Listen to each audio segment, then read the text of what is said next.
Nico Lopes. Ele tá de volta no Nacional do Uruguai, clube que revelou ele, e assim, vivendo uma fase espetacular. E justo agora, né, bem a tempo de um jogo decisivo contra o próprio Inter na Libertadores.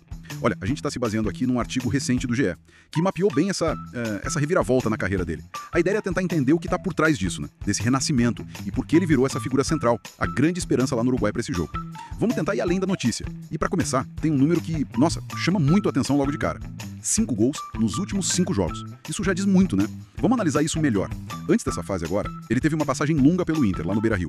Foi entre 2016 e 2019. E não foi uma passagem qualquer. Ele ainda é, acredite, a contratação mais cara da história do Colorado.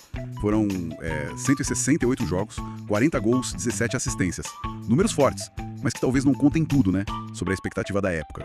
O clube onde tudo começou pra ele. Ele voltou agora depois de um período bem mais discreto no León, lá do México. E essa passagem pelo México, aliás, parece ter sido um ponto baixo, sabe? Com notícias na imprensa de pouco espaço, talvez até algum atrito com o técnico, e isso pode ter pesado na decisão de voltar. E essa volta teve um lado bem marcante, não é? Eu li que ele fez um sacrifício financeiro grande pra voltar pra casa. Sim, é o que dizem lá no Uruguai, que ele teria aberto mão de tipo $500 milhão, grana que ele ainda tinha pra receber do León. Tudo isso pra conseguir voltar pro Nacional 8 anos depois de sair justamente pro Inter, né? Isso dá a entender, né, que a motivação dele era outra, não só grana. Talvez buscar um lugar que ele conhece, ser protagonista de novo, ou só a vontade de jogar onde se sente bem. Especialmente depois da frustração no México. É um lado pessoal forte aí. Com certeza, adiciona uma camada, né? E essa aposta pessoal dele parece estar dando muito certo em campo, porque não são só esses 5 gols agora. Se a gente olha o ano de 2025 todo, já são 10 gols em 15 jogos. É muita coisa. Inclusive o gol da vitória contra o Bahia, de virada, foi dele. Um gol que, nossa, manteve o Nacional vivo na Libertadores. Exato, uma média de gols impressionante mesmo. Talvez até melhor que a dos tempos de Inter, apesar de todo aquele investimento recorde na época. Verdade. Mas olha, nem tudo foram flores lá no Nacional recentemente, né? Essa trajetória teve seus tropeços também. Ele começou 2025 como titular, mas chegou a esquentar o banco com outros técnicos. Aí ele recuperou a posição e essa forma excelente agora com o Pablo Peirano, o técnico atual. E o curioso é que foi logo depois de renovar o contrato até o fim de 2026. Mostra uma resiliência, né? Uma capacidade de dar a volta por cima. E essa oscilação dele gerou até falas da diretoria, né? Sim, tem uma declaração interessante do vice-presidente do Nacional, o Flávio Pachmann. Ele criticou abertamente como a opinião sobre o Nico muda rápido demais. Numa semana tá muito mal, na outra é o melhor do Nacional.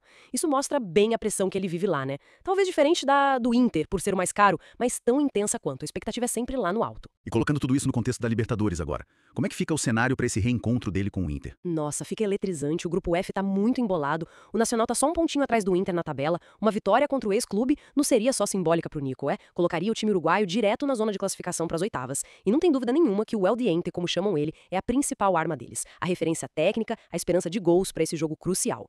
Tudo parece girar em torno dele no ataque agora.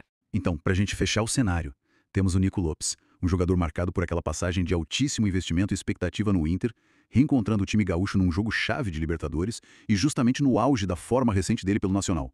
Clube onde ele é ídolo, pra onde ele voltou fazendo sacrifício financeiro. É quase um roteiro de filme pro jogo de quinta, né? Exato, história pronta. E aí isso puxa uma reflexão legal, né? Que vai além do placar desse jogo. O que é essa carreira toda do Nico Lopes? Essa montanha-russa, sabe? Contratação recorde de momentos ruins, a volta pra casa, essa recuperação espetacular agora. O que isso ensina pra gente sobre o que realmente motiva um jogador. E como a gente mede o sucesso na carreira de um atleta. É só número? É só título? Fica aí pra gente pensar um pouco sobre essas coisas do futebol.